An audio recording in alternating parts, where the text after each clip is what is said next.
ബേത്ലഹേം എന്ന ഗ്രാമം.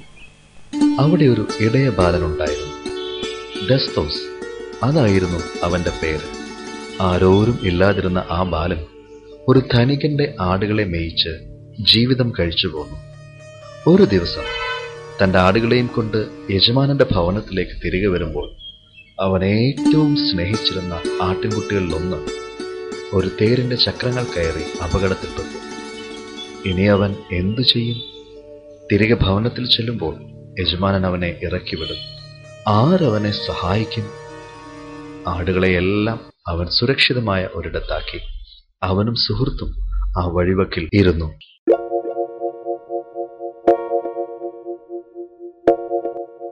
ഡസ്തോസ്, നിങ്ങൾ എന്താണ് ഇവിടെ ഇരിക്കുന്നത്? ഞങ്ങൾക്ക് വീട്ടിൽ പോവാൻ വയ്യ. ഒരാട്ടുംകുട്ടി ഇപ്പൊ ചാകും. ഒരു തേര് കേറിയതാ. നിങ്ങൾ എവിടെ പോവാ? ഞങ്ങൾ കുറെ മാലാഖമാരെ കണ്ടു. സർവജനത്തിനും ഉണ്ടാകുവാനുള്ള മഹാസന്തോഷം. ക്രിസ്തു ജനിച്ചു. ഞങ്ങൾ കാണാൻ പോകുക.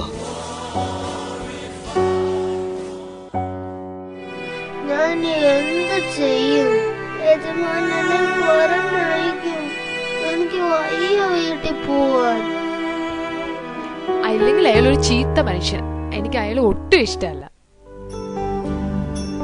ദേ നോക്ക്, ഒരു നക്ഷത്രം മുന്നോട്ട് പോകുന്നു. എന്തൊരു തിളക്കം!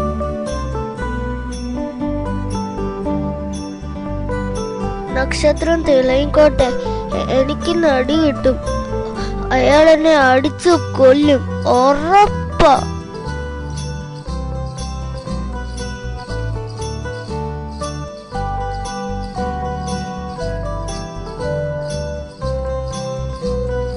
കുഞ്ഞേ, ഇവിടെ എവിടെയെങ്കിലും ഒരു രാജാതിരാജൻ പിറന്നിട്ടുണ്ടോ? ഞങ്ങൾക്കറിയില്ല. നിങ്ങളാരാ? ഞങ്ങൾ 3 വിദ്വാൻമാർ. 3 രാജ്യങ്ങളുടെ അധികാരവും ഞങ്ങൾക്കുണ്ട്. വിദ്വാൻമാരെന്ന് പറഞ്ഞാ? ഞങ്ങൾക്ക് വളരെ കാര്യങ്ങൾ അറിയാം. ഒരുപാട് അറിവുണ്ട്. നിങ്ങൾക്ക് വളരെ അറിവുണ്ടെങ്കിൽ എന്റെ ആട്ടുംകുട്ടി ഒന്ന് സുഖപ്പെടുത്തി തരാമോ? ഞാനൊരു പാട്ട് പാടിത്തരാം. അതിന്റെ മേലൊരു തേര് കയറിയതാ. അയ്യോ, അതിന് ഞങ്ങൾക്ക് കഴിവില്ല. പിന്നെ നിങ്ങൾക്ക് എന്തറിവാ ഉള്ളത്? ഞങ്ങൾ രാജാതിരാജനെ കണ്ട് വണങ്ങാൻ വന്നതാ. അവന് നിന്റെ ആട്ടിൻകുട്ടിയെ രക്ഷിക്കാൻ കഴിയും.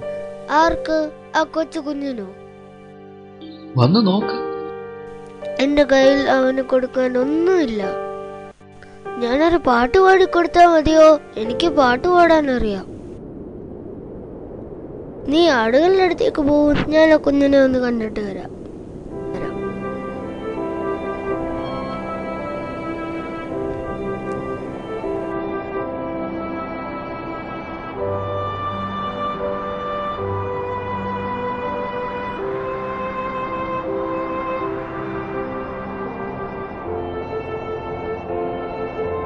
യേശുവേ, എനിക്ക് തരാൻ ഒന്നുമില്ല. എന്റെ ആട്ടുംകുട്ടിക്ക് ജീവൻ തരാമോ? എന്റെ ജീവിതം ഞാൻ നിനക്ക് തരാം. പിന്നെ ഞാനൊരു പാട്ടും പാടിത്തരാം.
ദേ, നമ്മുടെ ആട്ടിൻകുട്ടി എഴുന്നേറ്റ് നിന്ന് തുള്ളിച്ചാടി കളിക്കുന്നു.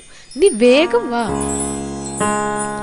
യേശുവേ, അവിടുന്ന് സർവശക്തൻ, രാജാതിരാജൻ, കർത്താതികർത്തൻ, മഹത്വത്തിന്റെ രാജാവ്, ഞങ്ങൾ അങ്ങയെ ആരാധിക്കുന്നു.